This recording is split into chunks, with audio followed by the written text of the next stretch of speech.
Gautamiputra Satakarni trailer release కాకముందు ఖైదీ number 150 పైనే ఎక్కువ అంచనాలుండేవి. అందుకు కారణం ఆయన చాలా కాలం తర్వాత రీ ఎంట్రీ ఇస్తూ ఉండడమే. అందున ఇది ఆయన 150వ చిత్రం కావడంతో దీనికి విపరీతమైన క్రేజ్ వచ్చింది. పైగా ఈ మూవీ సబ్జెక్ట్ ఓ సోషల్ మెసేజ్ తో కూడి ఉండటం మరింత కలిసొచ్చింది.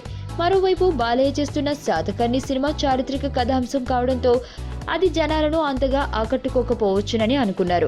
దీంతో ఈసారి జరగబోయే సంక్రాంతి పోరులో చిరుదే పైచేయి కావచ్చని భావించారు. కానీ ఎప్పుడైతే శాతకర్ణి ట్రైలర్ రిలీజ్ అయిందో అంచనాలన్నీ తారుమారయ్యాయి. ట్రైలర్లో చూపించిన అద్భుతమైన విజువల్స్ హాలీవుడ్ స్థాయిలో ఉండటంతో సాధారణ ప్రేక్షకుల దగ్గర నుంచి దిగ్గజాలు సైతం దానికి దాసోహం అయిపోయారు.